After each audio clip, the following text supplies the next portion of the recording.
Salut à vous mes petits copains. Alors aujourd'hui on va parler de la méthode de Greasing the Groove et de pourquoi selon moi c'est très souvent mal utilisé. Donc Greasing the Groove, qu'est-ce que c'est? Donc comme beaucoup de méthodes, c'est quelque chose qui est un petit peu évolué et qui part un peu dans tous les sens, mais grosso modo ça fait partie des méthodes on va dire de très haute fréquence et de très basse intensité. Donc où on va par exemple faire par exemple 50 séries de 3 tractions dans sa journée et en dehors du cadre de ces séances. Donc quand on est au repos grosso modo, on va faire par exemple à chaque fois qu'on passe sous sa barre de traction dans sa journée, quelques tractions. Et en fait le but de ces méthodes c'est justement d'avoir une très très grosse fréquence sur un mouvement pour grosso modo développer le nerveux sur ce mouvement et pour avoir une amélioration rapide du nerveux, de la technique, de la forme, de l'endurance, etc. etc. Donc quel est le problème? Le problème c'est que c'est beaucoup utilisé dans le street workout principalement, par exemple pour essayer de débloquer une figure ou autre avec une intensité trop élevée. Donc par exemple je sais qu'il y a beaucoup de gens qui utilisent ça ou la méthode russe par exemple pour le front lever et qui du coup sont on va dire incapables de tenir un front lever et qui sont en sueur sur un one leg ou sur un straddle front, qui vont quand même faire des tries de one leg ou de straddle front 20, 30, 40 fois par jour, alors que c'est très proche de leur max, c'est-à-dire que c'est à intensité très élevée. Le problème, c'est que ce genre de méthode est fait pour les intensités basses. Ce n'est pas fait pour faire de la force max, c'est fait pour faire de l'endurance ou pour améliorer l'aisance. Donc par exemple, normalement, comme on est censé l'utiliser, c'est pour améliorer son aisance sur un mouvement où on a déjà un minimum de maîtrise. Donc par exemple, si j'ai un front lever de 15 ou 20 secondes, là, faire du Greasing the Groove avec 1 ou 2 secondes de front lever hold plusieurs fois dans la journée, ça fait du sens, parce que j'ai beaucoup d'aisance sur ce mouvement, et du coup, sur mon Greasing the Groove, j'utilise une intensité beaucoup plus basse, un temps de hold beaucoup plus court que mes capacités maximales. Je ne prends pas le problème à l'envers. Idem sur les tractions. Si je suis capable de faire 15 tractions et que je veux monter par exemple à 25 tractions, faire du Greasing the Groove avec quelques tractions, 2 ou 3, plusieurs fois par jour, ça fait du sens. Par contre, si j'ai qu'une ou deux tractions vraiment effort max, faire des tries de traction à quasiment 100% de mes capacités plusieurs fois par jour, ça ne fait pas trop de sens. C'est une méthode qui est faite pour améliorer son aisance, c'est une méthode qui est faite pour améliorer sa technicité, c'est une méthode qui est faite pour améliorer son endurance. Ce n'est pas une méthode qui est faite pour débloquer quelque chose. Mais malgré tout, c'est une méthode qui marche également pour la force. Et il y a beaucoup de gens qui ont par exemple qui avaient un one leg front, qui ont fait du Greasing the Groove et qui ont débloqué un front. Ça marche. Du coup, quel est le problème avec ça, si ça marche? Déjà, premier problème qui n'en est pas vraiment un, c'est que les gains avec ce genre de méthode ne sont généralement pas des gains long terme, ne sont généralement pas des gains durables. Ce genre de méthodes ne font pas vraiment des adaptations, on va dire au sens musculaire, mais surtout des adaptations nerveuses. Pour faire simple, vu qu'on fait le mouvement avec une très très haute fréquence, grosso modo on envoie un message au cerveau que ce mouvement est très important, et du coup le cerveau va nous rendre plus efficients en créant de meilleures connexions nerveuses et tout le blabla. Mais du coup, dès qu'on repasse sur une fréquence normale, ou juste qu'on arrête, par exemple, ça c'est un cas qui arrive très souvent en street, les gens ils vont débloquer par exemple leur front en faisant des trucs comme ça, ou en faisant juste du try tous les jours, et après ils partent en vacances 2-3 semaines, et en 2-3 semaines ils régressent de ouf, et ils ont plus de front. Alors que quand on s'entraîne normalement et correctement, vous pouvez vous arrêter plusieurs mois, quand vous reprenez vous avez quasiment les mêmes perfs.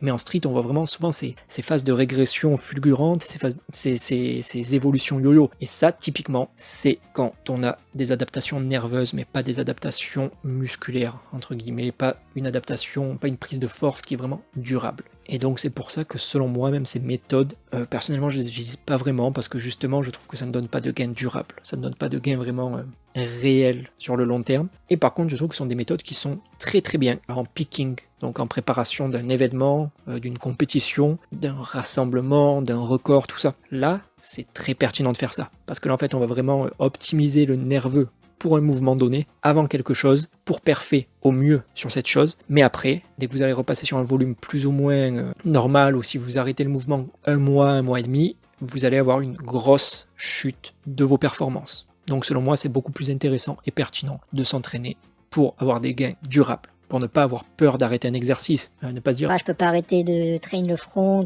pendant 2 mois, sinon je vais tout perdre. moi, pour ceux qui connaissent la chaîne depuis quelques temps, vous savez que j'arrête très régulièrement des mouvements pendant 6 mois, 8 mois, voire 1 an. Et à chaque fois que je reprends ces mouvements-là, j'ai souvent même des meilleurs perfs par rapport à avant. Donc je trouve que c'est beaucoup plus pertinent de s'entraîner dans cette optique-là. Mais en soi, comme j'ai dit, le Greasing the Groove, ça marche. Mais le second problème, avec une intensité trop élevée sur ce genre de méthode, et selon moi c'est le vrai problème, c'est tout simplement les risques. En fait, ce genre de méthode de très haute fréquence, c'est censé être fait sur des mouvements que vous maîtrisez déjà et sur lesquels vous avez une aisance suffisante pour qu'en fait vous puissiez faire ces mouvements à froid et sans échauffement. Si vous êtes capable de faire 20 tractions, faire 2 tractions à froid, ça présente un risque assez faible côté structure. Vos épaules elles vont tenir le coup, vos coudes aussi. Par contre, si vous êtes incapable de faire, on va dire, 5 secondes de straddle planche, et que dans la straddle planche, vous sentez une grosse pression sur vos poignets, vous avez un petit peu des petites périostites chroniques, des fois vous avez des douleurs au tendon du biceps et tout, et que vous commencez à faire 30 tries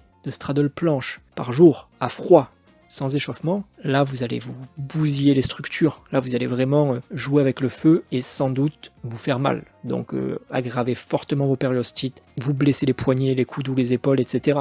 On ne fait pas de travail à froid à intensité max, ça c'est du suicide articulaire. Il y a des gens qui arrivent à s'en tirer en faisant ça, vous pouvez vous en tirer en faisant ça, mais c'est vraiment débile selon moi et c'est jouer avec le feu, parce qu'il y a aussi plein de gens dans le street qui finissent cassés de partout, qui ont mal partout, qui ont des douleurs chroniques au coude, des périostites durables, etc., etc., alors que tout ça, ce serait assez facile de les éliminer en s'entraînant intelligemment. Et il y a sans doute énormément de streeteux qui vont finir avec de gros soucis articulaires, de l'arthrose, des douleurs chroniques à vie, etc., juste parce qu'ils ont fait les singes pendant quelques années, quoi. Donc selon moi, ça ne vaut vraiment pas le coup, surtout qu'en plus, comme j'ai dit avant, les gains ne sont souvent pas si durables que ça. Donc vraiment, ne faites pas des tries toute la journée à froid sur des exos où vous n'êtes pas à l'aise un minimum, sur des exos où vous n'êtes pas bien conditionné, déjà un minimum fort. Et encore plus si vous êtes débutant, si vous vous entraînez depuis 1 an, 2 ans. Au plus on s'entraîne depuis longtemps, au plus on a tendance à être conditionné de manière générale. Et du coup, quelqu'un qui s'entraîne depuis 15 ans pourra s'en tirer beaucoup plus à faire des tries à froid à une haute intensité qu'un débutant qui lui aura des structures un peu vierge, on va dire. Mais même moi, par exemple, qui suis très conditionné et qui m'entraîne depuis pas mal de temps et qui suis très à l'aise sur les tractions un bras, je sais clairement que si je m'amusais à faire du greasing the groove en traction un bras, il y aurait de fortes chances que je me fasse mal aux épaules ou aux coudes assez rapidement. Et au final, pour des gains qui seraient relativement marginaux sur le long terme. Peut-être très important en court terme, mais généralement sur le long terme, ce n'est pas quelque chose qui a tendance à rester.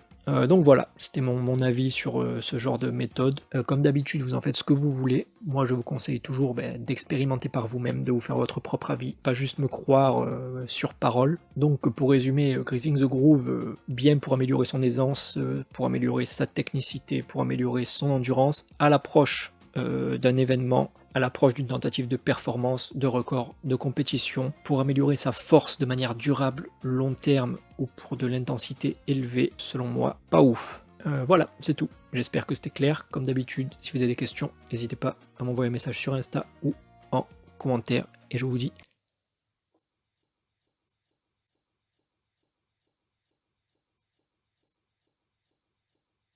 à plus.